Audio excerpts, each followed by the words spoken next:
última matériazinha, cara, da apostila pra gente encerrar o volume 1. Cara, eu vou te falar, meu. Que matéria interessante essa. Quando eu tomei consciência de que ponto, reta e plano não existiam na prática, que eram criação de um ser humano para tentar entender a natureza real, eu vou te falar que é uma coisa que eu fiquei meio zonzo. Porque chega uma hora, né? Claro, né, que para ter esse mal-estar, tu já tem que ter aprendido lá em tenridade a ideia de ponto, reta e plano. Aí tu passa a usar essa coisa, tanto na tua vida para representar as coisas, que as coisas parecem que existem. Aí tu assimilou a ideia de reta, ponto e plano, e sai representando, faz desenho, e marca ponto, e faz plano, e usa reta para desenhar o mundo. Aí de repente me avisam, ou me fazem pensar, né? O que é um ponto? Ah, ponto. É um ponto. Não, mas o que é um ponto? Ali, é um ponto.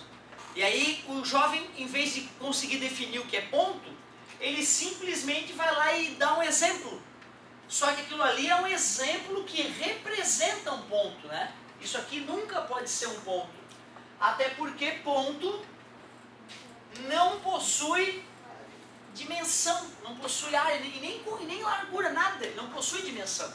Então tu vê, ponto é uma ideia humana, é uma criação humana. Reta é uma ideia humana. Quando a gente faz uma reta no papel, ela já tem espessura. E reta não pode ter espessura. Certo? Reta é algo infinitamente fino, com comprimento infinito, mas espessura infinitamente fina. Como se eu fosse desenhar algo infinitamente fino que não enxergaria, a própria representação de uma reta falsa. Já é falsa, não é a própria reta. Então tu vê que delicado. Nós começaremos a trabalhar agora com geometria euclidiana.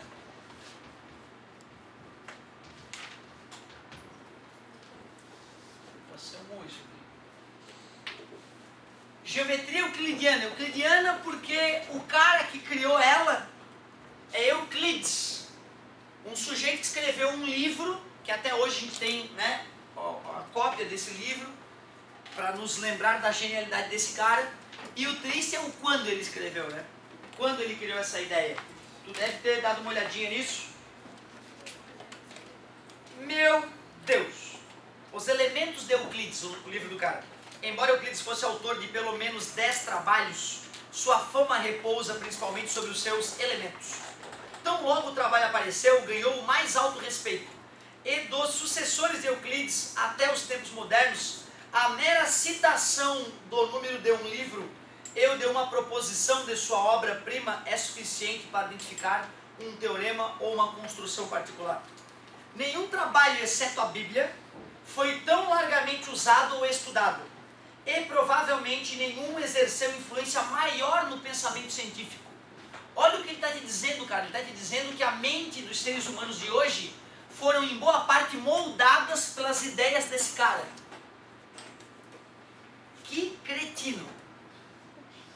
Mais de 1000 edições impressas dos elementos já apareceram desde a primeira delas, em 1482.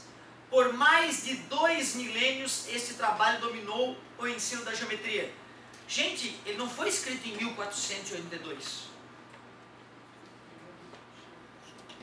É anterior a Cristo. 1432 foi depois que Gutenberg inventou a prensa, né? E começou a imprimir as coisas.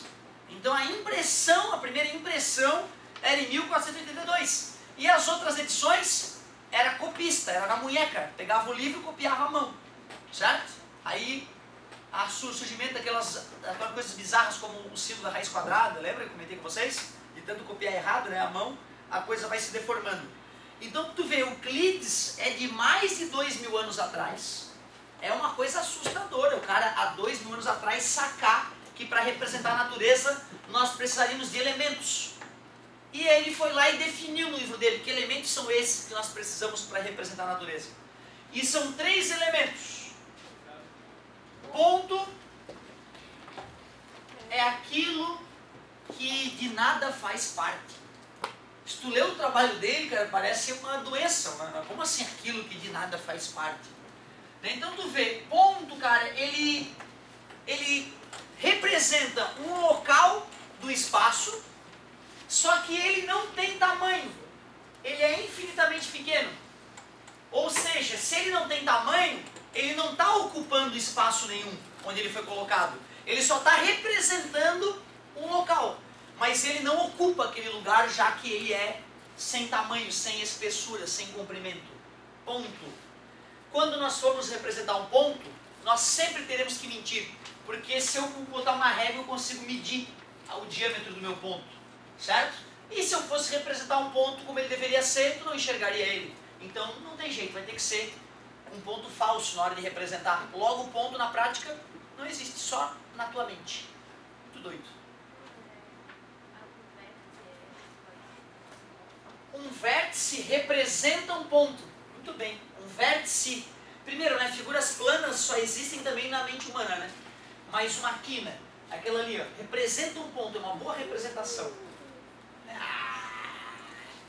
Oh, muito obrigado. Só você.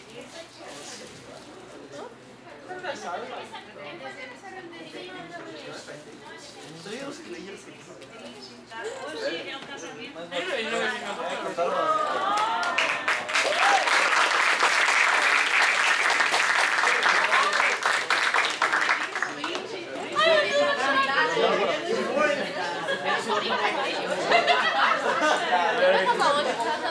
Quem será? Ai, que lindo! Só não vale perguntar contra quem, hein? Sacanagem, né? Minha mulher estava enchendo o saco um tempão, 10 anos me aguentando. Acho que ela merece uma homenagem, porque 10 anos nem eu me aguento, cara. E 10 anos a gente tá junto já, e aí formalizar. E um motivo para fazer festa, né? Porque festa é um dos grandes momentos da vida, né? Então a gente sempre costuma fazer festa. E aí, então, para arrumar mais um motivo para fazer festa, vou me ajuntar. Hoje à tarde assino a carta de desaforria, né? E aí no sábado a gente vai comemorar. E o colégio, putz, sempre me presenteando maravilhosamente bem. Fiquei muito feliz, muito feliz. Coisa linda.